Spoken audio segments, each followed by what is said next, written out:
इस मुल्क को आज़ाद हमने कराया, सबसे ज़्यादा खून मुसलमानों ने बहाया। आज भी इंडिया गेट पे चले जाइए, 95,000 लोगों में 65,000 सिर्फ मुसलमानों के नाम आपको मिलेंगे स्वतंत्रता सेनानी में, इस जंग की आज़ादी में, आज़ाद कराने में इस भारत को। लेकिन हम ही से कहा जा रहा है कि तुम ही को कागज़ दिखाना होगा, तुम इस देश के बाशिंदे हो या नहीं, तुम इस मुल्क के अंदर रहने वाले हो या नहीं।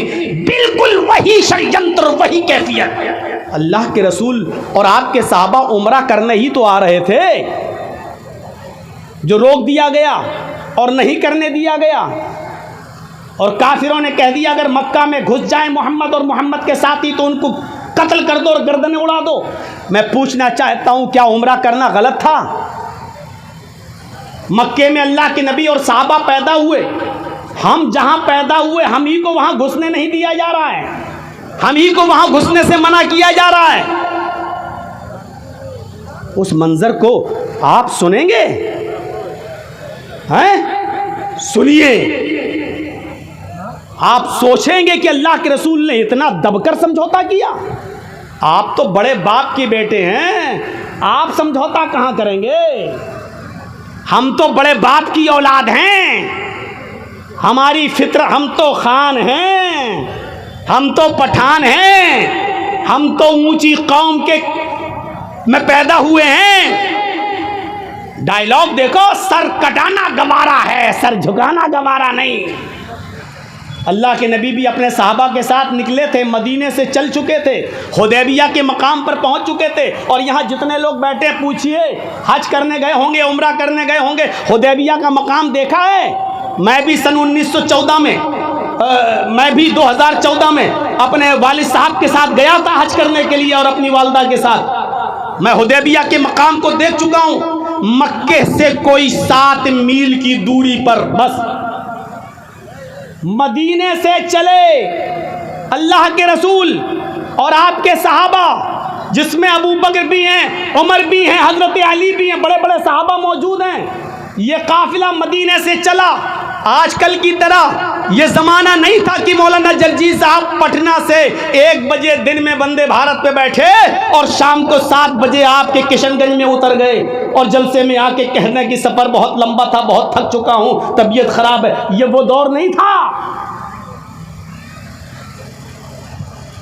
घोड़े का सफ़र, खच्चर का सफ़र, ऊंट का सफ़र, लाइटों का ज़माना नहीं। रास्ते में कितनी तकलीफ का से गुजरना हुआ होगा आपको। और 300 मील तकरीबन 450 किलोमीटर का सफ़र करके हुदैबिया के मकाम पर आकर रुक गए। बरेली के लोगों की तरह अल्लाह के नबी के सहाबा में ऐसे भी ऐसे लोग थे जो ये कह रहे थे कि अल्लाह के रसूल, नहीं हम तो आए हैं तो उम्रा करके जाएंगे, या तो मरेंगे या मारेंगे। और नबी के सहाबा मौत से पीछे हटने वाले नहीं थे। वो ऐसे थे कि कोई कहता था कि आए खुबैब, आज तो तुम्हें भी अच्छा लगता होगा कि मैं बच जाऊं और मेरी जगह मोहम्मद फंस जाएं। तो हज़रत खुबैब ने कहा कि मैं ये भी नहीं चाहता हूं कि मेरे पैर में, अल्लाह के रसूल के पैर में कांटा चुभो दिया जाए और मेरी जान बच जाए। अगर मुझसे कहोगे कि सिर्फ अपने पैर में कांटा चुभो लेने दो, मैं मोहम्मद को छोड़ दूंगा, तो अल्लाह की कसम मैं मोहम्मदुर रसूलुल्लाह सल्लल्लाहु अलैहि वसल्लम के पैर में कांटा भी नहीं चुभोने दूंगा, अपनी जान दे दूंगा, लेकिन नबी के पैर में कांटा भी चुभाने की इजाजत नहीं दूंगा। इतनी मोहब्बत थी सहाबा को। हजरत उमर कह भी रहे हैं, हजरत उमर थोड़े जज्बाती जोश, अल्लाह के रसूल इतनी दूर से आए हैं, हम रुक जाएंगे? इधर मक्के में ऐलान कर दिया गया, कोई भी आए कत्ल कर दो, किसी को आने नहीं दिया जाएगा। अल्लाह के नबी और आपके सहाबा हुदैबिया के मकाम पर रुक जाते हैं। अब सुनिए मुसलमानों, फितना किस तरीके से रोका गया। और हमारी ये बात बहुत काम आएगी, आज के इस दौर में भी काम आएगी, इस इलेक्शन के ज़माने में भी काम आएगी।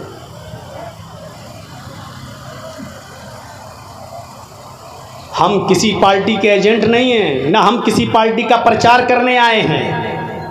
आप बिहार के रहने वाले हो, आप हमसे ज़्यादा समझदार हो, हमसे ज़्यादा आप अपने यहाँ के हालात से वाकिफ़ हैं। आपका मामला है, आप समझें। ये जलसा दीनी है, यहाँ हम दीनी बात बताने आए हैं और जनाब मोहम्मद रसूलुल्लाह का उसूल बताने आए हैं। शरीयत ने हमें फसाद के, झगड़े के, नाइत्तिफाकी के, इख्तिलाफ के माहौल में भी हमारी रहनुमाई फरमाई है कि हमें किस तरीके से इन तमाम चीज़ों से निपटना है। इसलिए हम शरीयत का प्रचार आपके सामने करने के लिए आए हैं। अल्लाह के नबी सल्लल्लाहु अलैहि वसल्लम हुदैबिया के मकाम पर रुक जाते हैं और एक सहाबी को मक्के भेजते हैं, जाओ हालात का जायज़ा लेकर आओ, बात करके आओ। तो मक्के के लोगों ने क्या कहा, आप आए हो बात करने, बात तो बैठ कर होगी और मक्के में नहीं आने दिया जाएगा। बातचीत के जरिए मसला हल होगा। कहा गया तो बताइए बातचीत कैसे होगी। कहा जिस जगह पर मोहम्मद और उनके साथी मौजूद हैं उसी जगह पर बात होगी, मक्के में बात नहीं होगी। कहा ठीक है। कुरैशियों का, मक्के वालों का एक वफद तैयार हुआ, एक जमात तैयार हुई और उनका सरदार बनता है सुहैल। बुखारी की रिवायत पढ़िए, उनका सरदार कौन बनता है? सुहैल। अपने चंद साथियों को लेकर हुदैबिया, जहां अल्लाह के नबी मौजूद थे, वहां ये काफिला आता है, ये वफद आता है और अल्लाह के रसूल से गुफ्तगू करता है। यहां गुफ्तगू होती है, काफिरों की तरफ से कौन बात करेगा? आवाज़ आई सुहैल का, और कोई नहीं बोलेगा। ठीक, बातचीत तभी अच्छी होती है जब तुम्हारे पास कोई एक आदमी हो और हमारा भी एक आदमी हो। हम लोग सुनेंगे लेकिन बात तुम्हारा एक आदमी, हमारा एक आदमी। काफिरों की तरफ से किसको तैयार किया गया? सुहैल। और कहा कि मुसलमानों तुम्हारी तरफ से कौन बात करेगा? लोगों ने, सहाबा ने जवाब दिया, हमारे नबी जनाब मोहम्मद रसूलुल्लाह सल्लल्लाहु अलैहि वसल्लम। कहा ठीक है, इन दोनों में गुफ्तगू होगी, तुम्हारे आदमी भी सुनेंगे, हमारे आदमी भी सुनेंगे। अब गुफ्तगू शुरू होती है। सुहैल ने कहा ठीक है, आप लोग मक्के में पैदा हुए, आपके आबा व अजदाद मक्के में पैदा हुए, आपकी ज़मीनें मक्के में मौजूद हैं, आपके रिश्तेदार मक्के में मौजूद हैं, हमें कोई एतराज़ नहीं है, लेकिन इस साल हम आपको उम्रा नहीं करने देंगे। अब शर्त लगती है। अब देखिए शर्तें सब नाजायज़, एक भी शर्त जायज़ नहीं, सारी शर्तें नाजायज़। जिस नाजायज़ शर्त में पहली शर्त क्या है?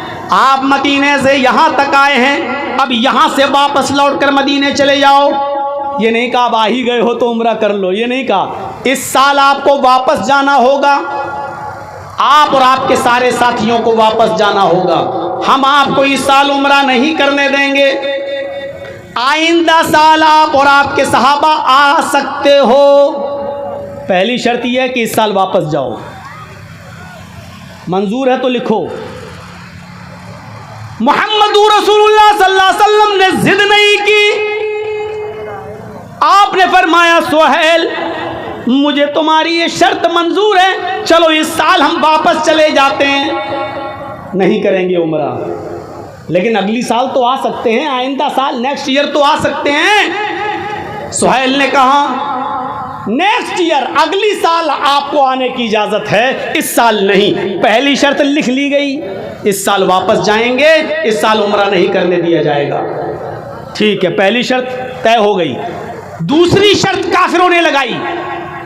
आए मोहम्मद, दूसरी शर्त यह है कि आइंदा साल आप उम्रा करने के लिए आएंगे और आपके सहाबा उम्रा करने के लिए आएंगे, तो मक्के में 3 दिन से ज़्यादा रहने की इजाज़त नहीं दी जाएगी। हम ही से कहा जा रहा, हमारी ज़मीन, हमारे आबा अजदाद सब मक्के में पैदा हुए, हमारी ज़मीनें मक्के में मौजूद, हम मक्के में पैदा हुए और हम ही से कहा जा रहा है 3 दिन से ज़्यादा रहने की इजाज़त नहीं। आए मोहम्मद सल्लल्लाहु अलैहि वसल्लम, आपको और आपके साथियों को मक्के में 3 दिन से ज़्यादा रहने की इजाज़त नहीं होगी, वो भी आइंदा साल। इस साल तो बिल्कुल नहीं, आइंदा साल आ सकते हो, लेकिन 3 दिन से ज़्यादा मक्के में रहने की इजाज़त नहीं होगी। आपने कहा आय अली लिख दो, मुझे सुहैल की इन काफिरों की तरफ से ये शर्त भी मंजूर है, हम आएंगे और उम्रा करके सीधे वापस चले जाएंगे मदीने, हम मक्के में 3 दिन से ज़्यादा नहीं रुकेंगे, मुझे तुम्हारी ये शर्त भी मंजूर है। अगर अल्लाह के रसूल ये कहते क्यों नहीं रखा जाएगा, मैं क्या मेरी ज़मीन नहीं है मक्के में, क्या हमारे रिश्तेदार नहीं है मक्के में, तो क्या गलत बात थी? सही बात थी, लेकिन कभी कभी सही बात से भी समझौता करना पड़ रहा है। आपने फरमाया ठीक है, मुझे तुम्हारी ये दूसरी शर्त भी मंजूर है। अब उसने एक और खेल बिगाड़ना चाहा, वो ये चाह रहे थे किसी तरीके से ये मामला ये समझौता बिगड़ जाए। तीसरी शर्त काफिरों ने ये लगा दी, आए मोहम्मद आप और आपके सहाबा मक्के में जब आइंदा साल दाखिल होंगे तो तलवार लेकर आ सकते हैं, लेकिन आप और आपके साथियों की तलवार मियान के अंदर रहेगी और मेरे आदमी मक्के में खुली हुई तलवारें लेकर घूमेंगे।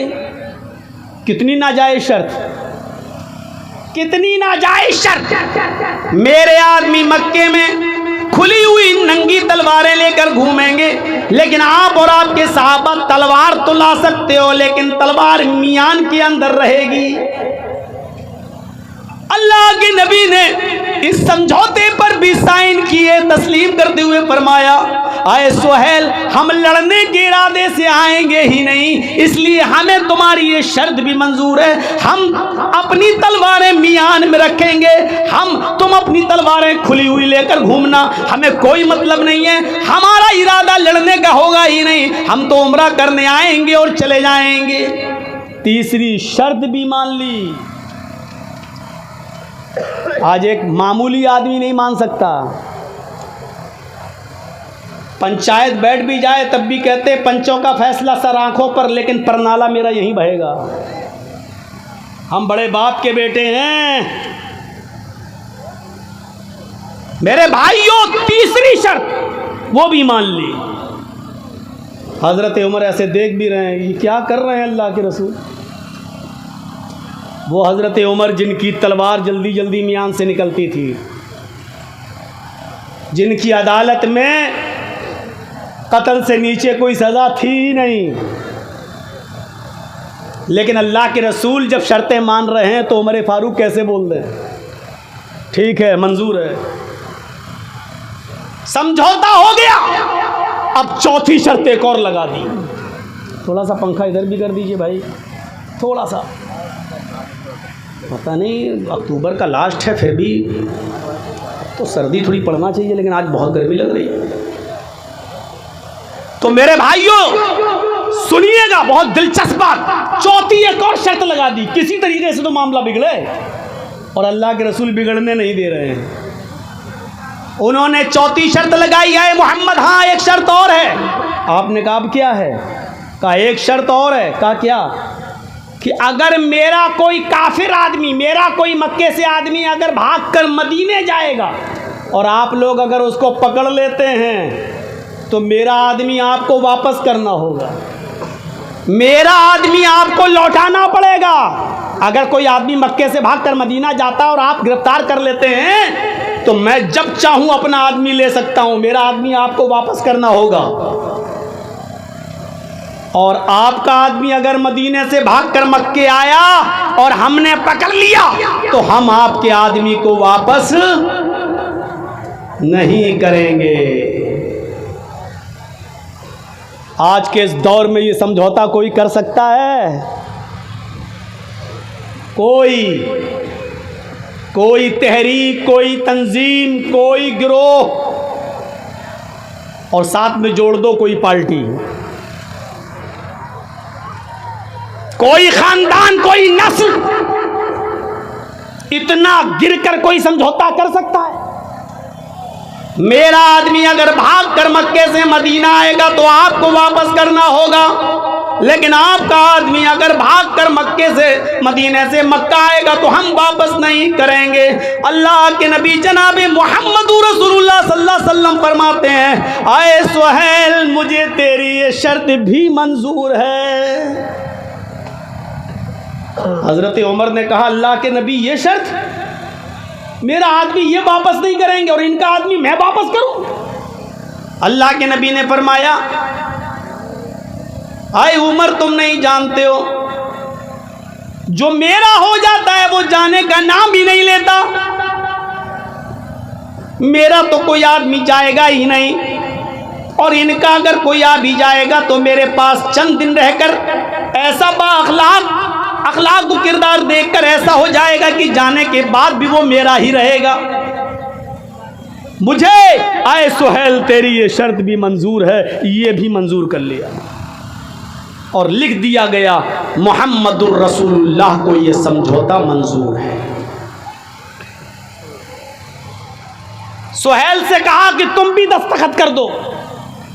सुहेल ने जब पढ़ा तो अब एक और नाजायज शर्त और इतनी खराब शर्त, उसने कहा, आए मोहम्मद सल्लल्लाहु अलैहि वसल्लम, इस पर रसूलुल्लाह लिखा हुआ है, मैं आपको रसूल मानता ही कब हूँ, रसूलुल्लाह काटो। लिखो मोहम्मद इब्ने अब्दुल्लाह को ये समझौता मंजूर है। अगर ये लिखोगे मोहम्मदुर रसूलुल्लाह को समझौता मंजूर है तो हम समझौता ही नहीं करेंगे। हम आपको रसूल मानते ही कहाँ हैं? अगर रसूल मान लें तो झगड़ा ही किस बात का है? फिर तो झगड़ा ही ख़त्म है। आप कहते हो मैं अल्लाह का रसूल हूँ और हम आपको अल्लाह का रसूल मानते ही नहीं हैं, इसलिए लिखो हम ये मानते हैं कि आप अब्दुल्ला के बेटे अब्दुल मुत्तलिब के पोते हैं। आप ये लिखिए कि मोहम्मद इब्ने अब्दुल्ला को ये शर्तें मंजूर हैं। रसूलुल्लाह काटिए। आपने हज़रत अली से कहा, अय अली रसूलुल्लाह काट दो। फसाद रोकने के लिए, खून खराबा रोकने के लिए लफ्ज़ रसूल तक कटवाने के लिए तैयार हो गए मोहम्मदुर रसूलुल्लाह। इससे ज़्यादा कोई अमन पसंद इंसान होगा? इससे ज़्यादा कोई अमन और शांति को चाहने वाला होगा? काश ये गोदी मीडिया मोहम्मदुर रसूलुल्लाह सल्लल्लाहु अलैहि वसल्लम के इस अमन वाले समझौते को पढ़ती, गौर करती और देखती और छापती और बताती कि मोहम्मदुर रसूलुल्लाह ने अमन कायम करने के लिए और शांति को बहाल करने के लिए लफ्ज़ रसूलुल्लाह तक कटवाने के लिए तैयार हो गए। हज़रत अली ने कहा, अल्लाह के नबी क्या आप रसूल नहीं हैं? कहा, जी मैं तो रसूल हूँ। अल्लाह ने आपको जब हक के साथ रसूल बनाकर भेजा है तो मेरे हाथ उस लफ्ज़ रसूल को कैसे काट सकते हैं? मेरे हाथों में इतनी ताकत नहीं है कि मैं लफ्ज़ रसूलुल्लाह काट दूं। और अल्लाह की नबी ये काम मैं नहीं कर सकता, मुझसे मत करवाइए। जब आप रसूलुल्लाह हैं तो मैं रसूलुल्लाह कैसे काट दूं? मोहब्बत देखिए, कोई ज़रूरी नहीं कि झंडा लेकर निकला जाए तभी मोहब्बत है, दिल का फोटो बनाया जाए तभी मोहब्बत है। आए अल्लाह के रसूल, मैं लफ्ज़ रसूलुल्लाह नहीं काट सकता अपने हाथ से। अल्लाह के नबी ने फरमाया, लाओ कलम मुझे दो। हज़रत अली ने कलम दे दिया। बुखारी की हदीस, बुखारी की रिवायत, अल्लाह के नबी ने कहा, अली मुझे बताओ कि कहाँ लिखा है रसूलुल्लाह, मुझे बताओ रसूलुल्लाह कहाँ लिखा है। हज़रत अली ने बताया, ये लिखा है, यहाँ से यहाँ तक ये रसूलुल्लाह लिखा हुआ है। आपने खुद उसको अपने हाथ से काट दिया। लीजिए, और लिखवा दिया इब्ने अब्दुल्ला, मोहम्मद रसूलुल्लाह कटवाकर इब्ने अब्दुल्ला को ये समझौता मंजूर है। अब हज़रत उमर उठ गए। और सुनो, हमारे और आपकी तरह जज्बाती लोग नबी के साथ भी थे। हजरत उमर उठ गए और कहने लगे, ऐ अल्लाह के रसूल, अलस्ना अलल हक, क्या हम हक पर नहीं हैं? जैसे हम कहते हैं, क्या हम सही नहीं बोल रहे हैं? क्या हम गलत बोल रहे हैं? क्या हम फसाद फैला रहे हैं? हजरत उमर ने भी क्या कहा? अलस्ना अलल हक, क्या हम हक पर नहीं हैं? अल्लाह के नबी ने कहा, आए उमर, उस रब की कसम जिसके कब्ज़े में मेरी जान है, हम हक पर हैं। आए अल्लाह के नबी, हम हक पर हैं। कत्लाहुम फिन्नार, तो आप हमें जिहाद का हुक्म क्यों नहीं देते? आप हमें लड़ने का हुक्म क्यों नहीं देते? जब हम हक पर हैं तो लड़ने के लिए क्यों नहीं कहते? आए अल्लाह के रसूल, अगर हम इनसे लड़ने लगें और इन काफिरों को मारें, कतलाहुम फिन्नार, तो क्या ये काफिर जिनको हम कत्ल कर दें, क्या ये जहन्नम में नहीं जाएंगे? आपने फरमाया हाँ, अगर लड़ते लड़ते तुमने इनको मार दिया तो ये जहन्नम में जाएंगे। कतलाना फिल जन्नह, अय अल्लाह के नबी हम तादाद में कम हैं, लड़ते लड़ते अगर इन्होंने हमें मार दिया, हमें कत्ल कर दिया, तो क्या हम जन्नत में नहीं जाएंगे? सवाल कैसे कर रहे हैं हजरत उमर? आय अल्लाह के नबी, अगर हमने इनको कत्ल कर दिया तो क्या ये जहन्नम में नहीं जाएंगे? हाँ, ये जहन्नम में जाएंगे। अगर ये हमें मार दे तो क्या हम मरने के बाद जन्नत में नहीं जाएंगे? आपकी आंखों में आंसू आ गए। फरमाया हाँ, अगर ये तुम्हें कत्ल कर दे तो तुम जन्नत में जाओगे। फरमाया जब दोनों हालत में हमारी जीत है, हम इनको मारे तो ये जहन्नमी, ये हमें मारे तो हम जन्नती, फिर आप हमें लड़ने से क्यों रोक रहे हैं? हम आए हैं तो उम्रा करके जाएंगे। अल्लाह के नबी फरमाते, उमर मैंने समझौता कर लिया है, मैंने वादा कर लिया है, मैंने सिग्नेचर कर लिया है। जो मैं देख रहा हूं वो तुम नहीं देख रहे, जो मैं समझ रहा हूं वो तुम नहीं समझ रहे, जो मुझे जो दिखाई दे रहा वो तुम्हें नहीं दिखाई दे रहा है। आज अगर दबकर समझौता करेंगे तो कल मक्का पे हम कब्जा कर लेंगे, और आज अगर हम लड़ गए तो लड़कर मरकर यहीं खत्म हो जाएंगे। फिर कोई अल्लाह अल्लाह कहने वाला ना होगा, फिर हमारी तादाद घट जाएगी। इसलिए अभी वक्त का तकाजा है कि इनसे समझौता कर लो। आपने फरमाया जो मैं समझ रहा हूं वो तुम नहीं समझते हो, और आपने समझौता कर लिया और वापस चले गए और सारी शर्तें मान ली उन काफिरों की। अल्लाह के नबी जनाब मुहम्मदुर रसूलुल्लाह सल्लल्लाहु अलैहि वसल्लम ने, और फिर मदीने से दीन का प्रचार चला, और फिर अगले साल खाने काबा में उम्रा करने आए, और उसके बाद धीरे धीरे फिर इस्लाम फैला, और फिर ऐसा इस्लाम फैला, ऐसा फैला कि फिर एक दिन 10,000 सहाबा के साथ मक्के के अंदर फातिहाना दाखिला होता है। और वही अल्लाह के नबी उस मक्के के उसी खाने काबा में जिसमें 360 मूर्तियां रखी हुई थी, 360 बुत रखे हुए थे, उसी खाने काबा में दाखिल होते हैं। हजरत अली के कांधे पर सवार होते हैं, आपके हाथ में छड़ी होती है, और खाने काबा में घुसकर एक एक बुत को छड़ी से गिराते जाते और कहते जाते, जाल हक व ज़हक़ल बातिल इन्नल बातिल कान ज़हूक़ा, जाल हक व ज़हक़ल बातिल इन्नल बातिल कान ज़हूक़ा। हक आ गया और बातिल मिट गया, हक आ गया और बातिल मिट गया, और बातिल को तो मिटना ही था। हक आ गया और बातिल मिट गया, और बातिल को तो मिटना ही था, खत्म होना ही था। एक एक करके एक एक बुत को गिराते जाते और यही कहते जाते, हक आ गया और बातिल मिट गया, और बातिल तो मिटने ही वाला था। ये कहते गए और मक्के को 360 बुतों से पाको साफ कराया, और मक्के के अंदर फातिहाना दाखिला हुआ। अगर अल्लाह के रसूल उस वक्त समझौता न करते तो क्या मक्के में शानदार फातिहाना दाखिला होता? ये जीत की निशानी थी उस वक्त समझौता करना। काफिरों को लग रहा था कि हम जीत गए, लेकिन हकीकत ये थी कि ये थोड़ी देर के लिए समझौता कर लेना और मान लेना इस बात की दलील थी कि आगे का मुस्तकबिल बहुत अच्छा है, फ्यूचर बहुत अच्छा है। इस समझौते की रोशनी में हम हालात का जायजा लें। उसमें भी सहाबा थे, कुछ कह रहे थे अल्लाह के नबी बिल्कुल सही कर रहे हैं, और कुछ कह रहे थे कि अल्लाह के रसूल को इतना रुस्वा भरा, इतना बेइज्जती वाला, इतना जिल्लत भरा समझौता नहीं करना चाहिए। आज भी अगर चंद लोगों की बात होगी तो चंद लोग कहेंगे हमें भी इतना जलील नहीं होना चाहिए।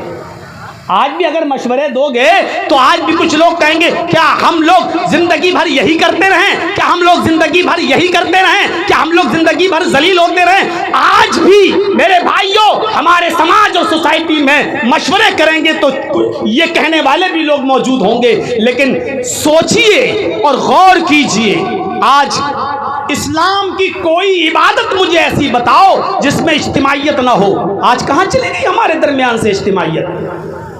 नमाज तो आदमी घर में भी पढ़ सकता है, लेकिन क्यों कहा कि नमाज मस्जिद में और जमात के साथ पढ़िए? क्यों? इसलिए कि इस्लाम इज्तिमाइयत चाहता है। ईद की नमाज तो आदमी घर में भी पढ़ सकता है, लेकिन क्यों कहा कि मस्जिद के क्यों कहा ईदगाह जाइए? क्यों कहा घर की औरतों को भी ले जाइए? क्यों कहा अल्लाह के नबी ने जिस औरत के पास ओढ़नी ना हो, चादर ना हो, तो अपने सहेली की ओढ़नी और चादर पे चली जाए, लेकिन जाए? क्यों कहा अल्लाह के रसूल ने ईद के दिन भी अगर तुम्हें जाना है, अगर कोई औरत नमाज पढ़ने की पोजीशन में नहीं है, उसको पीरियड शुरू हो गया है और वो नमाज नहीं पढ़ सकती, तब भी वो मुसलमानों की ईदगाह में जाए, नमाज न पढ़े लेकिन दुआ में शामिल रहे? क्यों? ये इज्तिमाइयत का हुक्म क्यों दिया? लेकिन आज वो इज्तिमाइयत कहां चली जाती है मेरे भाइयों? आज हमारे दरमियान इख्तिलाफ क्यों है? आज हमारी नाइत्तिफाकी का फायदा लोग क्यों उठा रहे हैं? इलेक्शन का दौर है तो हमें बांटा जाएगा, और इलेक्शन का दौर खत्म हो जाएगा तो उसके बाद भी हम बटेंगे, तब मसलकों के नाम पे बटेंगे। तेरे पीछे मेरी नमाज नहीं, मेरे पीछे तेरी नमाज नहीं। और मुरादाबाद जैसे कांड होंगे कि मुरादाबाद में अगर किसी बरेलवी आदमी की नमाज जनाजा कोई देवबंदी मौलवी पढ़ा दे, तो बरेलवी मौलवी फतवा देता है कि पूरे गांव के तमाम सुन्नियों के निकाह टूट गए, और वो बैठेगा और फिर सबका निकाह पढ़ाना शुरू कर देगा। 5 साल तक हम हनफी, मालिकी, शाफी, बरेलवी, तेरी मस्जिद मेरी मस्जिद, तेरा निकाह मेरा निकाह, ये कर करके लड़ कर हम अपनी जिंदगी बर्बाद कर लेते हैं। और इलेक्शन का दौर आ जाता है तो हमारे वोटों में इंतशार पैदा करा के हमें अलग अलग बांट कर, मेरे भाइयों, हमारी कमजोरी का नाजायज फायदा उठाया जाता है। मेरे भाइयों, जानते हो हम किस माहौल में रह रहे हैं? हम इस माहौल में रह रहे हैं कि एक तालाब पे शेर भी पानी पी रहा है और बकरी भी पानी पी रही है। एक ही घाट है, शेर भी पानी पी रहा है और बकरी भी पानी पी रही है, और शेर की तरफ से बहता हुआ पानी, झूठा पानी बकरी की तरफ आ रहा है। पानी वहां से आ रहा बहता हुआ जहां शेर पी रहा, मुंह डाला, और वहां से बहकर पानी आ रहा है इधर, और बकरी यही पानी पी रही है। तो पानी कौन झूठा कर रहा है? शेर। और शेर का झूठा पानी कौन पी रही है? बकरी। लेकिन जब शेर और बकरी दोनों पानी पी चुके तो शेर बहाना ढूंढ रहा है बकरी को मारने का। शेर ने कहा, ए तूने मेरा पानी झूठा क्यों किया?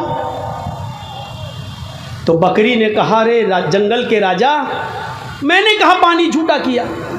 पानी तो आपकी तरफ से बहता हुआ आ रहा था, मैंने तो आपका झूठा पानी पिया, मेरी क्या मजाल कि मैं आपका पानी झूठा करूं? पानी तो आपकी तरफ से बहता हुआ आ रहा था, मैंने तो आपका झूठा पानी पिया।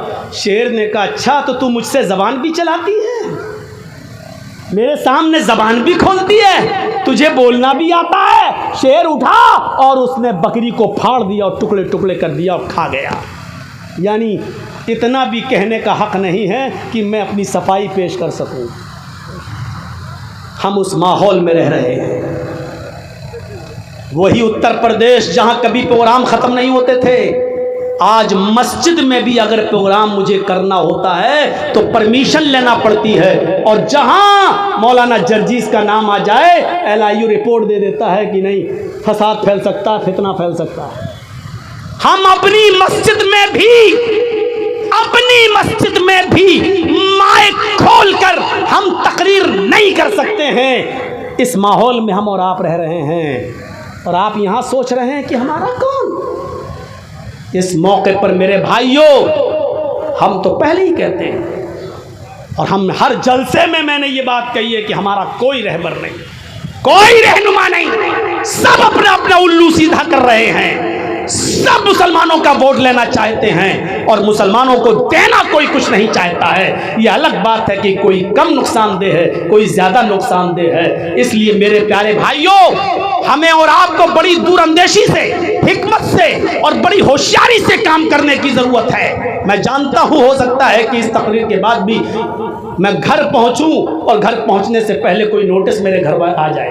हो सकता है कि इत्तेफाक और इत्तेहाद की बात करके आया। आज लोगों को ये बुरा लग रहा है कि जरजीत साहब इत्तेफाक की बात करें, जरजीत साहब इत्तेहाद की बात करें, जरजीत साहब मिलाने की बात करें। बुरा, ये भी बुरा लग रहा है लोगों को। मेरे भाइयों, हम इस वक्त उस इतनी मसलिहत से काम लेने की जरूरत है जैसे लोमड़ी ने मसलिहत से काम लिया था। याद है, एक जंगल के अंदर शेर ने भी शिकार किया और भेड़िए ने भी शिकार किया और लोमड़ी ने भी शिकार किया। शेर ने गधा मार लिया और भेड़िए ने बकरी मारी और लोमड़ी ने खरगोश मार दिया।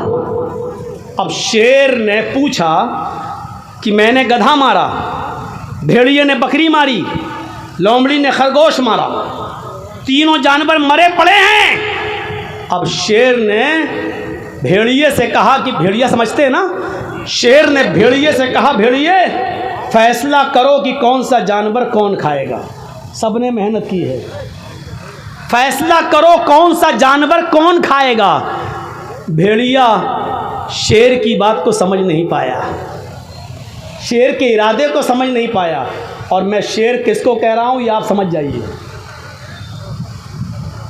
उसकी नीयत समझ नहीं पाया भेड़िया।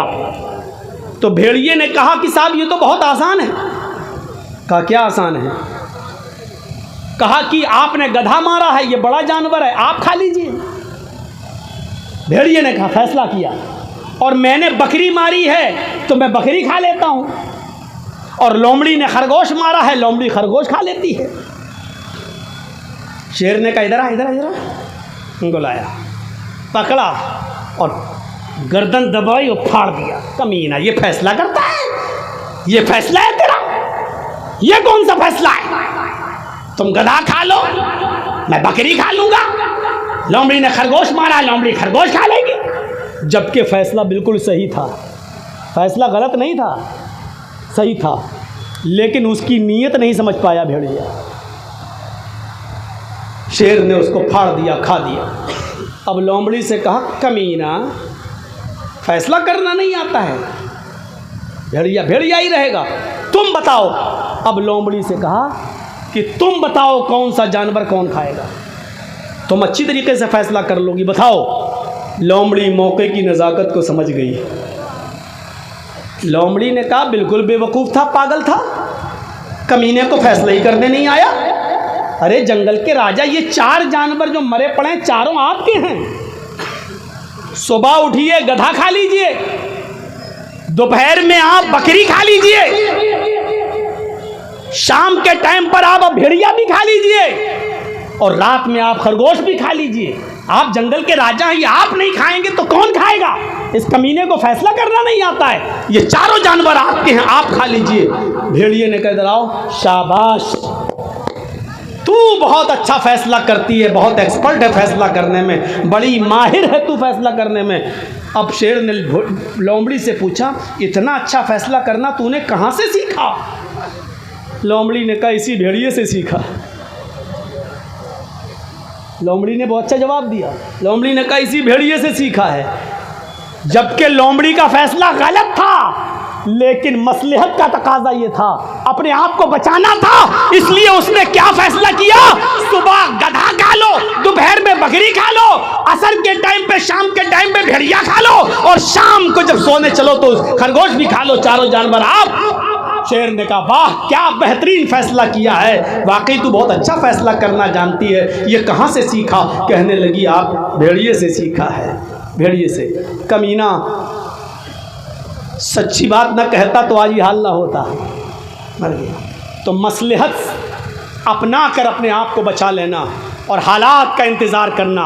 जैसे मोहम्मदुर रसूलुल्लाह ने सुलह हुदैबिया के मौके पर नाजायज़ शर्तें मानकर अपने आप को और सहाबा को बचाकर वक्त का इंतज़ार किया, और फिर एक वक्त आया कि फातिहाना तौर पर मक्के में दाखिला हुआ और मक्के के अंदर एंट्री हुई। मेरे प्यारे साथियों, ये बातें हमें और आपको सोचना चाहिए और गौर करना चाहिए। यही हिकमत और दूरअंदेशी, और पूरा इस्लाम हिकमत से भरा पड़ा है, पूरा इस्लाम हिकमत से भरा पड़ा है। आपको मालूम है, एक सहाबी आए, नए नए इस्लाम लाए और कहने लगे, सुनन दारमी की रिवायत, अय अल्लाह के रसूल, देखिए हिकमत क्या थी, अय अल्लाह के रसूल, मैं नया नया मुसलमान हुआ हूँ। आपने कहा अल्लाह बरकत दे। कहा अल्लाह के रसूल एक लड़की से दोस्ती है, क्या मैं उसके साथ जा सकता हूँ? जिना करना चाहता हूँ, उससे मेरी ताल्लुकात कायम है। गौर करो किस चीज़ की इजाज़त मांग रहा है? जिना की। कौन मांग रहा है? नया नया इस्लाम लाया है, सहाबी है। किससे मांग रहा है? मोहम्मदुर रसूलुल्लाह से। अरे आपके अंदर भी इतनी तमीज़ होगी कि सिगरेट पीते हुए जा रहे होंगे और किसी मौलाना पर नज़र पड़ी, बुजुर्ग आदमी पर, तो आप अपनी सिगरेट बुझा लेते हैं कि ये मौलाना साहब की कम से कम इज्जत करनी चाहिए, उनके सामने सिगरेट नहीं। और ये शख्स कैसा देहाती था, अल्लाह के रसूल से कह रहा है कि मुझे इजाज़त दीजिए जिना करने की, और साहबा कोनी मार के करे चुप हट। अल्लाह के नबी ने फरमाया साहबा से नहीं नहीं नहीं नहीं, हाय हाय हाय, मसलहत देखिए, हिकमत देखिए। आप चाहते तो उसको डांट सकते थे, पागल कमीने, जिना की इजाज़त मांगना, शर्म नहीं आती तुझे? लेकिन नहीं, डांटा नहीं, क्योंकि डांटते तो भाग जाता, फटकारते तो भाग जाता। आपने कहा इधर आओ। आपने उसको कितने प्यार से समझाया। और सुनो नौजवानों, आपने उसको कितने प्यार से समझाया। आपने फरमाया बैठो, जिना करना चाहते हो? अब भी कह रहा जी। किससे? एक है हमारी दोस्त। अच्छा एक काम करो, जो काम तुम उस लड़की से करना चाहते हो, चलो वो काम तुम अपनी माँ के साथ कर लो, करोगे? लीजिए, हिकमत देखिए। जबकि अल्लाह के रसूल ये नहीं कहना चाह रहे हैं कि अपनी माँ से करो, लेकिन आप उससे कह रहे हैं कि अपनी माँ के साथ ये काम करो, करोगे? अल्लाह के नबी, उसकी ज़बान से जुमला क्या निकला? फिदा का भी व उम्मी या रसूल अल्लाह, मेरे माँ बाप आप पर कुर्बान। ऐसा कौन हो सकता है जो अपनी माँ के साथ ये जिना करे? नहीं अल्लाह के नबी, ऐसा नहीं हो सकता। अपनी माँ के साथ कौन करेगा? आपने कहा हाँ, माँ के साथ तो कोई नहीं कर सकता। फिर आपने फ़ौरन कहा अपनी बहन के साथ ये काम कर लो, जो उस लड़की के पास है वो तुम्हारी बहन के पास भी है। यही अल्फाज हैं। उसने कहा अल्लाह के नबी, मेरे माँ बाप आप पर कुर्बान, कोई शरीफ आदमी अपनी बहन के साथ भी गलत काम नहीं कर सकता। आपने कहा हाँ हाँ, बहन के साथ कौन कर सकता है? देखिए समझाने का स्टाइल देखिए। अपनी बेटी के साथ ये गलत काम कर लो। उसने कहा अल्लाह के नबी, मेरे माँ बाप आप पर कुर्बान, ऐसा शरीफ इंसान अपनी बहन, अपनी बेटी के साथ कौन होगा जो जिना करेगा? नहीं नहीं, बेटी के साथ भी नहीं। फिर आपने उससे कहा अच्छा अपनी फूफी के साथ कर लो, अपनी चची के साथ कर लो, अपनी खाला के साथ कर लो। हर बात पे कहता गया कि नहीं नहीं, अल्लाह के नबी, शरीफ इंसान कोई अपनी चची के साथ, फूफी के साथ नहीं कर सकता है, खाला के साथ नहीं कर सकता है। आपने फरमाया है नौजवान, जब कोई अपनी माँ, बहन, बेटी, फूफी, चची, खाला के साथ ये काम नहीं कर सकता है, तो ये बताओ क्या तुम ये पसंद करोगे कि तुम्हारी बहन के साथ, तुम्हारी बेटी के साथ, तुम्हारी फूफी के साथ, तुम्हारी चची के साथ, तुम्हारी माँ के साथ कोई गलत काम करे? कहा अल्लाह के नबी, मैं भी ये पसंद नहीं करूंगा कि कोई मेरी बहन बेटी के साथ ऐसा करे। आपने फरमाया जिस लड़की के साथ तुम जिना करना चाहते हो वो भी तो किसी की बहन होगी, वो भी तो किसी की बेटी होगी, वो भी तो किसी की खाला होगी, फूफी होगी, चची होगी, कोई तो होगी। वो आदमी कैसे बर्दाश्त करेगा और मंजूर करेगा कि उसकी बहन बेटी के साथ ऐसा किया जाए? कहने लगा अल्लाह के नबी, मेरी समझ में आ गया है, मेरे लिए दुआ कीजिए, अल्लाह ताला मुझे इस शर से बचाए। आपने उसके सर पे हाथ फेरा और उसके लिए दुआ की, आय अल्लाह इसको हराम कारी से और हराम चीज़ों से बचा ले। उस नौजवान का कहना है कि अल्लाह के नबी की इस दुआ के बाद किसी लड़की की तरफ तो छोड़ो, किसी लड़की की तरफ तो छोड़ो, किसी हराम चीज की तरफ भी मेरी नजर नहीं उठी। आपने कितनी हिकमत के साथ समझाया, कितनी मसलहत के साथ समझाया, माँ बहन बेटी का नाम लेके समझाया। अगर आप उसको डांटते और फटकारते तो भाग जाता, इस्लाम से दूर हो जाता और फिर करीब ना आता। आपने उसको बड़े प्यार से समझाया, हिकमत से समझाया, और प्यार से समझाने का नतीजा ये निकला कि वो तमाम हराम कामों से तौबा कर लेता है और फिर किसी हराम चीज की तरफ नजर भी नहीं डालता। तो पूरा इस्लाम हिकमत से भरा पड़ा है, पूरा इस्लाम मेरे भाइयों मसलिहत से भरा पड़ा है। हमें और आपको भी मसलिहत के पेशे नजर बहुत सी चीजों से समझौता करना पड़ेगा, हमें भी हालात के पेशे नजर बहुत सी चीजों से समझौता करना पड़ेगा। बड़े बाप का बेटा मत बनो मेरे भाइयों, हिकमत से काम लीजिए। और मैं एक दो मिसालें आपके सामने रखूंगा। 35 साल की उम्र थी नबी अकरम सल्लल्लाहु अलैहि वसल्लम की, यानी 40 साल के बाद आप रसूल बने। अभी नबी भी नहीं बने थे, अभी रिसालत भी नहीं मिली थी, नबूवत भी नहीं मिली थी। उम्र कितनी थी? 35 साल। और मक्के में तेज बारिश हो गई, सैलाब आ गया और खाने काबा जिसका हम और आप सब तवाफ करते हैं, उस खाने काबा में शिकाफ पड़ गया, वो ढह गया, वो गिर गया। तो मक्के के लोगों ने अज सरे नौ दोबारा खाने काबा को बनाकर तैयार किया। ये सब का अकीदा था कि अल्लाह का घर है, खाने काबा को बनाकर तैयार किया। जब खाने काबा बनकर तैयार हो गया, आप लोग थोड़ा जल्दी करिए, बीच में खड़े होकर चंदा करने को मैं मना नहीं कर रहा हूँ, लेकिन थोड़ा सा डिस्टर्ब हो रहा है, जल्दी कीजिए। मदरसे का काम है, वो तो करना ही है, वो तो ज़रूरी है, इसी मकसद से जलसा हुआ है, उसमें कोई रुकावट नहीं, लेकिन थोड़ा जल्दी जल्दी। खाने काबा जब बनकर तैयार हो गया दोबारा, तो जो हजरे अस्वद था, हजरे अस्वद जिसको हम और आप जाकर चूमते हैं, जो वहाँ तक पहुँच जाए, बोसा लेते हैं, उस हजरे अस्वद को रखने का जब नंबर आया, उसको उसी जगह पर रख दिया जाए जहाँ वो रखा है, तो उसको रखना था। तो बड़े बड़े कबीले लड़ने लगे, बड़े बड़े कबीले लड़ने लगे, ख़ानदान लड़ने लगे। ये कहता है मेरा कबीले का सरदार रखेगा, दूसरा कबीला कहता नहीं, इस हजरे अस्वद को मेरे कबीले का सरदार रखेगा, तीसरा खड़े होकर कहता है इसको मेरे कबीले का सरदार रखेगा, चौथा कहता है इसको। अलगर्ज बड़े बड़े कबीले लोग लड़ने लगे और कहने लगे कि नहीं, इस हजरे अस्वद को उठाकर उसकी जगह पर रखने का हक सिर्फ हमारे कबीले को हासिल होगा। यहाँ तक कि तलवारें निकल आईं, लड़ने पर आमादा हो गए, खून खराबा फैलने की नौबत आ गई, खून खराबा फैलने की नौबत आ गई। अब आप लोग अपनी जगह पर बैठे रहिए, जिसको जब कोई नजराना तोहफा मदरसे को देना हो सदका, तो इंशाअल्लाह मैं आपको मौका दूंगा, तकरीर के बाद मैं बैठूंगा, मुझसे मुसाफा भी करिएगा और मेरे हाथ पर इस मदरसे के लिए आपको कुछ देना भी होगा। आप उसकी जेब से मैं निकालूंगा ज़रूर, अपनी मोहब्बत देखूंगा। 26 साल से करते चले आ रहे हैं, अब तक बुला रहे हैं, तो आज भी देखता हूँ कि आपको कितनी मोहब्बत है हमसे और मेरी कितनी बात मानते हैं। लेकिन बीच में उठ कर थोड़ा डिस्टर्ब मत कीजिए। तो मेरे भाइयों सुनिए, खून खराबे की नौबत आ गई, तलवारें निकल आईं, फितना फैल गया। तो उस वक्त एक बुजुर्ग आदमी खड़ा हुआ कौम का और कहने लगा, लड़ो नहीं, खून खराबा अच्छी बात नहीं है। एक काम करते हैं कि आज सब लोग अपने घर पे जाओ, हजरे अस्वद को यहीं रहने दो, आज सब लोग अपने घर पे जाओ, कल सुबह सबसे पहले खाने काबा में जो आ जाएगा, सबसे पहले खाने काबा में जो आ जाएगा, उसी को जज मान लिया जाएगा, उसी को फैसल मान लिया जाएगा, और वो जो फैसला करेगा उसके फैसले को हम और आप सब तस्लीम कर लेंगे।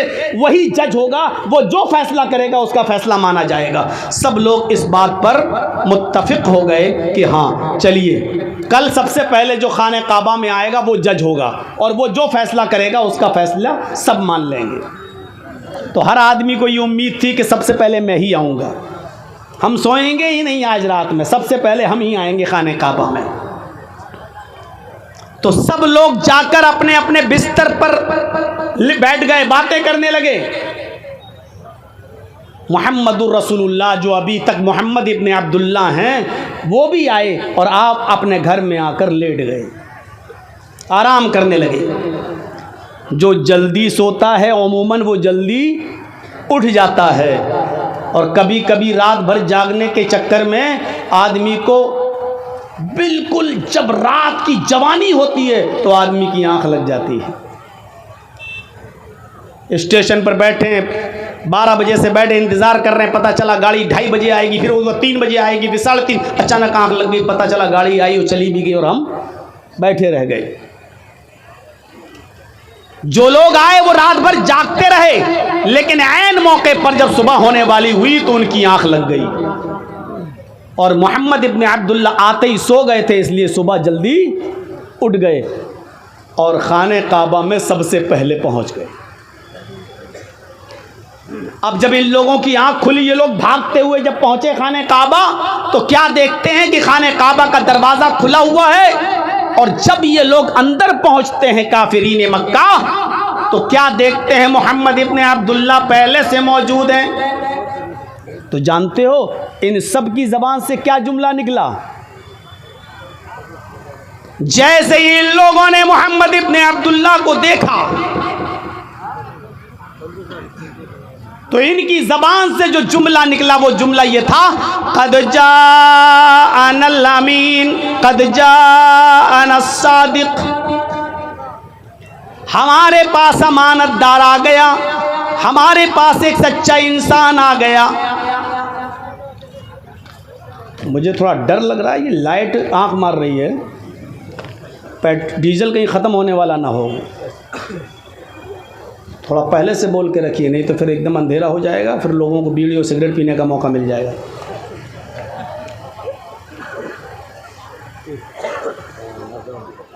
तो तवज्जो दीजिएगा, लोगों की जबान से ये जुमला निकला, क़द जाअनल अमीन क़द जाअनस सादिक़, हमारे पास अमानतदार आ गया, हमारे पास सबसे सच्चा इंसान आ गया। यानी अभी तक अल्लाह के रसूल होने का दावा नहीं किए, लेकिन मक्के के लोग आपको पहले ही से सच्चा मानते थे और अमानतदार मानते थे। और सारे लोग चीख पड़े, आप जो भी फैसला करेंगे हमें मंजूर है। जर्जीस साहब के खिलाफ मुकदमा चल रहा हो लोअर कोर्ट में, लोअर कोर्ट का फैसला जर्जीस साहब के फेवर में होगा तो हम मानेंगे, मेरे खिलाफ हो गया तो हम हाई कोर्ट जाएंगे। हाई कोर्ट का फैसला मेरे हक में हुआ तो ठीक, नहीं हुआ तो हम सुप्रीम कोर्ट जाएंगे। ऑप्शन है ना, यहां कोई ऑप्शन नहीं। मक्के के सारे लोगों ने कहा, अरे मोहम्मद, हमने पूरी जिंदगी में आपको कभी झूठ बोलते हुए नहीं देखा, इसलिए आप जो भी फैसला करेंगे मंजूर है। अभी फैसला किया नहीं अल्लाह के नबी ने, लेकिन लोगों ने मानने का इकरार पहले कर लिया कि आप जो भी फैसला करेंगे हम आपका फैसला मान लेंगे, चाहे वो मेरे फेवर में जाए, चाहे वो मेरे खिलाफ जाए, चाहे वो मेरे हक में जाए, चाहे वो मेरे खिलाफ जाए, आपका फैसला हम मान लेंगे। मोहम्मद इब्न अब्दुल्ला फरमाते हैं, क्या तुम सब लोग मेरे फैसले को मानोगे? कहा जी। अब अक्लमंदी देखिए, फितने को कैसे रोका, फसाद को कैसे रोका, खून खराबे को कैसे ख़त्म किया। अब अल्लाह के नबी सल्लल्लाहु अलैहि वसल्लम क्या करते हैं, जब आपने इकरार करा लिया सबसे, मेरी बात मानोगे? कहा जी। सब ने कहा कि हम मान लेंगे। आपने एक चादर जो आपके पास थी, उस चादर को आपने ज़मीन पर बिछाया और उस चादर के ऊपर आपने हजर अस्वद को रख दिया और आपने कबीले के सरदारों से कहा कि तुम ये कोना पकड़ो, तुम ये कोना पकड़ो, तुम ये कोना पकड़ो, तुम ये कोना पकड़ो। सब लोगों ने एक एक कोना पकड़ लिया। जो 4 बड़े बड़े कबीले लड़ रहे थे आपस में, उन चारों कबीलों के सरदारों से आपने चादर का एक एक कोना पकड़वा दिया और फिर आपने कहा इसको उठाओ। सब लोगों ने उसको चादर को उठाया, हजर अस्वद भी उठ गया जो उस चादर में रखा हुआ था, हजर अस्वद भी उठ गया। आपने कहा इस चादर को लेकर चलो खाने काबा के पास। सब लोग उस चादर को लेकर आए। जब खाने काबा तक पहुँचे तब अल्लाह के रसूल ने उसको हजर अस्वद को अपने हाथ से उठाकर वहाँ पर रख दिया जहाँ पर वो आज भी मौजूद है। अपने हाथ से उठाकर रख दिया। इस फैसले से सब खुश हो गए। हर कबीले का सरदार ये कहने लगा कि हजरत अस्वद को मैंने उठाया, वो कहता मैंने उठाया, वो कहता मैंने उठाया, चौथा भी कह रहा मैंने उठाया, और सबको कोई शिकायत का मौका नहीं मिला। ये थी अल्लाह के नबी सल्लल्लाहु अलैहि वसल्लम की अक्लमंदी, ये थी नबी अकरम सल्लल्लाहु अलैहि वसल्लम की दूरअंदेशी। और नबी बनने से पहले जिस नबी की अक्लमंदी और दूरअंदेशी का ये आलम हो, तो नबी बनने के बाद उस रसूल की अक्लमंदी और दूरअंदेशी का आलम क्या होगा। फितना और फसाद किस तरीके से रोक दिया। जो कौम तलवार से नीचे किसी की बात ही नहीं करती थी, इतनी लड़ाका कौम, एक कबीले की बकरी दूसरे के कबीले के खेत में चली गई, एक बकरी इस कबीले की उस कबीले के किसी आदमी के खेत में चली गई, उसने उसको डंडा मार दिया, उस बकरी के टांग में चोट आई, बकरी लंगड़ाते हुए अपने घर आई। इस कबीले के लोग उस कबीले के लोगों से लड़ने लगे, तूने मेरी बकरी को लाठी क्यों मारी। उसने कहा तेरी बकरी मेरे खेत में कैसे आई।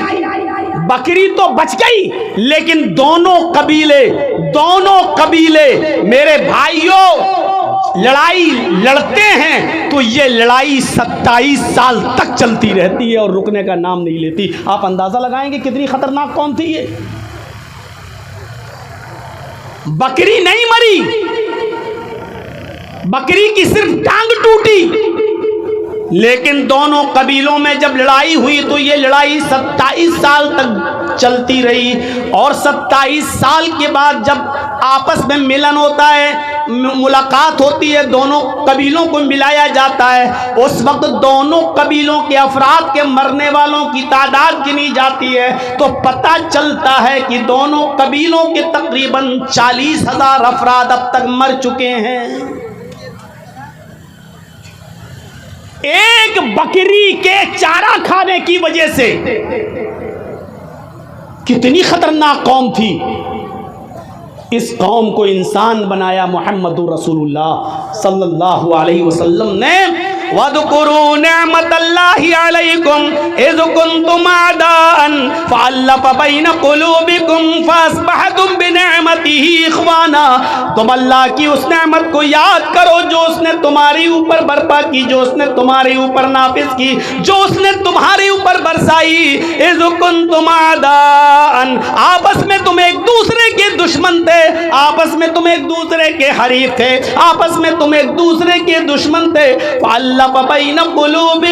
अल्लाह ने तुम्हारे दिलों में उल्फत डाल दी, अल्लाह ने तुम्हारे दिलों में मोहब्बत डाल दी। फ़अस्बहतुम बिनिअमतिही इख़वाना, तो तुम अल्लाह की इस नेमत से आपस में भाई भाई बन गए। ऐसी कौम को अल्लाह के नबी ने मोहब्बत से, अखलाक से भाई भाई बना दिया। एक दूसरे के लिए लड़ने, एक दूसरे को मारने वाले, एक दूसरे के लिए अपनी जान देने लगे, एक दूसरे के लिए अपनी जान निछावर करने लगे।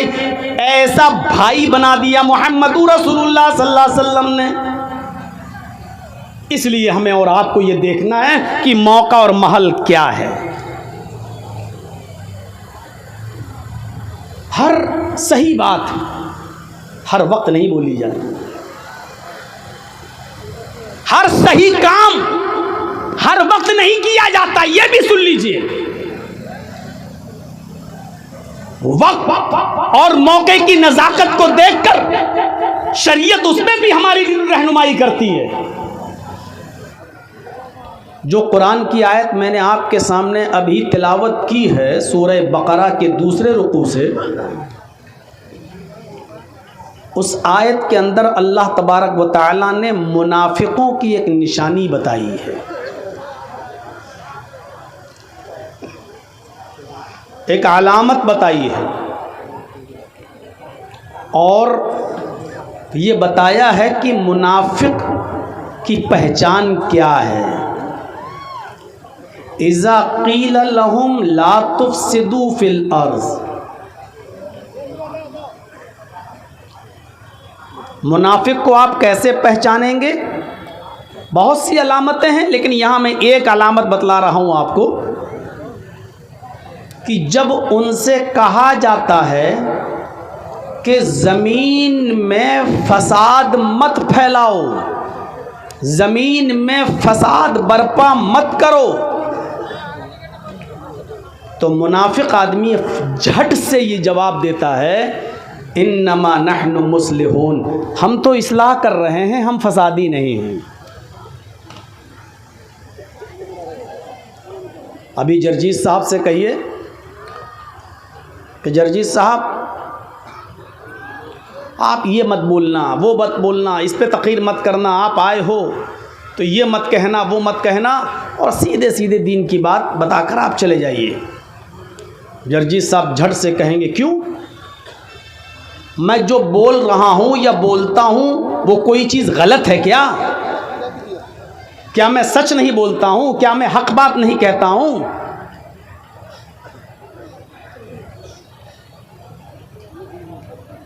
अब आप हमारी गलती बताइए कि मैंने क्या गलत कहा है, या यही बात कही जा रही है?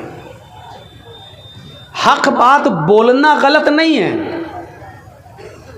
हक बात को गैर मौके पर और गैर महल पर बोलना यह गलत बात है।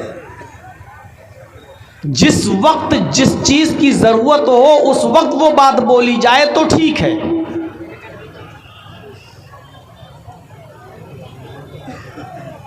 इस जलसे में मैं बोल सकता हूं कि 200, 300, 400, 500 आदमियों की बारात गलत है, इस्लाम में कोई हुक्म मौजूद नहीं है, शरन नाजायज़ है।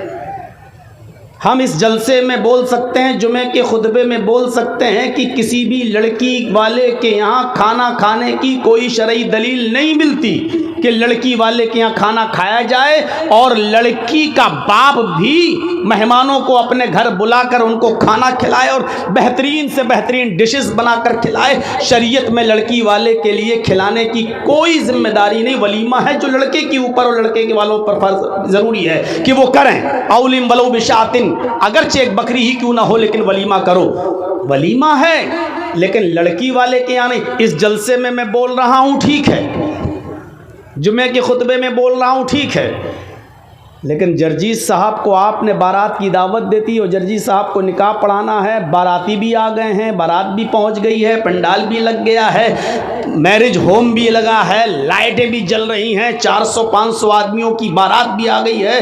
अब उन सब लोगों के सामने जर्जीत साहब कह रहे हैं बारात हराम, ये चोर हैं, ये डाकू हैं, क्यों आए हैं? तो ऐसे मौके पर जर्जीत साहब का बोलना ख़तरे से खाली नहीं है। हो सकता है कि वही 400 और 500 आदमी आपका गरीबान पकड़ें, मारें, पीटें और आपको वहाँ से भागना पड़े। अब आप जर्जीत साहब कह रहे हैं क्या मैंने गलत बात बोली है, क्या सही नहीं है? जर्जीत साहब आप बोले तो सही हो, लेकिन मौका और महल तो देखते कि मौका और महल क्या है। इसी मौके और महल के पस मंज़र में अल्लाह के नबी ने फरमाया, मन रा मिनकुम मुनकरन फलयुगय्यिरहु बियदिही, जब तुम किसी बुराई को अपनी आंखों से देख लो तो कोशिश करो उसको अपने हाथ से रोकने की, अपने हाथ से उसको मिटाओ, उस बुराई को अपने हाथ से रोको। लेकिन उसके फ़ौरन बाद ही अल्लाह के नबी ने फरमा दिया, व इल्लम यस्तति फबिलिसानी, अगर हाथ से उस बुराई को दूर करना मुमकिन न हो तो ये नहीं कहा कि लड़ो, ये नहीं कहा कि झगड़ा करो, ये नहीं कहा कि ज़बरदस्ती उसको मिटाओ।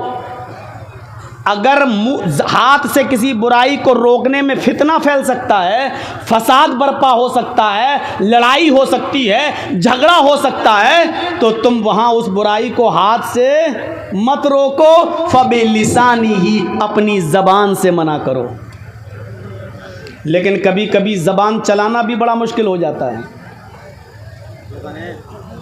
और ज़बान से कहने में भी फितना और फसाद फैल सकता है। इसलिए अल्लाह के रसूल ने यह नहीं कहा कि ज़बान से हर हाल में कहो, और उस बुराई को जबान से कहकर मिटाओ, नहीं। फमल्लम यस्तति फबिक़ल्बिही, अगर जबान से कोई बात कहने में, बुराई के मिटाने के लिए अगर उसमें भी झगड़ा हो सकता हो, उसमें भी फसाद हो सकता हो, उसमें भी लफड़ा हो सकता हो, उसमें भी खून खराबा हो सकता हो, तो तुम जबान से भी उनको मना मत करो। फबिक़ल्बिही, तो दिल से बुरा जानो, लेकिन फितना और फसाद ना फैलाओ, ये कहा। अब आप अंदाज़ा लगा सकते हैं, बुराई को इतने ज़ोरों शोर के साथ मिटाने का हुक्म दिया कि हाथ से रोको, लेकिन अगर हाथ से रोकने में फितना और फसाद, खून खराबा होने का डर हो, तो हाथ से मत रोको, ज़बान से मना करो। और ज़बान से मना करने में भी खून खराबा फैल सकता हो, तो ज़बान से भी मत कहो, बल्कि दिल से बुरा जानो और ख़ुद उस जगह मत जाओ, हट जाओ। ठीक है, इसको मैं बारात मना करूँगा तो ये हमारे ऊपर पिल पड़ेंगे, तो जर्जी साहब आप खुद बारात में मत जाइए, दिल से बुरा जानिए, अपने घर बैठिए, चुपचाप रहिए। ये ज़ालिका ज़अफ़ुल ईमान, ये ईमान का सबसे कमज़ोर दर्जा है। मेरी बात आप समझ गए होंगे कि मेरा इशारा किस तरफ है, मैं कहना क्या चाह रहा हूँ। ये मुनाफिकों का वस्फ़ है कि जब उनसे कहा जाता है कि ज़मीन में फसाद मत फैलाओ, तो अकड़ कर कहते हैं मैं तो हक बात कह रहा हूँ, मैं तो इस्लाह कर रहा हूँ, मैं सही बात बोल रहा हूँ। आपके सही बात कहने का इनकार मैं नहीं कर रहा हूँ, आप सही बात गलत जगह पर कह रहे हैं और गलत वक्त पर कह रहे हैं। अब रमज़ान का महीना चल रहा हो, आप कुर्बानी के अहकाम बताएं तो सही नहीं है। रमज़ान के महीने में आप खुतबा दें कि कुर्बानी ऐसे करो, जानवर को ऐसे लिटाओ, इतना दांत का जानवर होना चाहिए, इतना उसकी उम्र होनी चाहिए, तो आपको लोग बेवकूफ़ कहेंगे, जबकि आप सही बात बोल रहे हैं, कुरान और हदीस बोल रहे हैं। लेकिन उस वक्त ये मौका नहीं है। रमज़ान के महीने में आपको रमज़ान के मसाइल बताना पड़ेंगे, ईद उल अज़हा के महीने में आपको ईद उल अज़हा के मसाइल बताना पड़ेंगे, कुर्बानी के मसाइल बताना पड़ेंगे। मेरे भाइयों, इसी तरीके से हक बात कहने का और सही बात कहने का एक मौका होता है, उस मौके पर आप कहिए, और एक वक्त होता है, उस वक्त पर वो बात कहिए तो अच्छी लगती है। तो मुनाफिक वक्त और टाइम नहीं देखता है, कहता है इन्नमा नहनु मुस्लिहून, हम तो इस्लाह करने वाले हैं। लेकिन अल्लाह ने क्या कहा, अला, होशियार रहना ऐसे लोगों से। इन्नहुम हुमुल मुफ्सिदून वलाकिन ला यशऊरून, ये इस्लाह फैलाने वाले लोग नहीं हैं, इस्लाह करने वाले लोग नहीं हैं, ये समाज का भला चाहने वाले लोग नहीं हैं, यही फसादी हैं, यही मुफसिद हैं। वलाकिन ला यशऊरून, इनको पता नहीं है, ये जानते नहीं है। ये समझ रहे हैं कि मैं बहुत अच्छा काम कर रहा हूँ, ये समझ रहे हैं कि मैं बहुत नेक काम कर रहा हूँ, हालांकि नेक काम करने का ये वक्त नहीं था।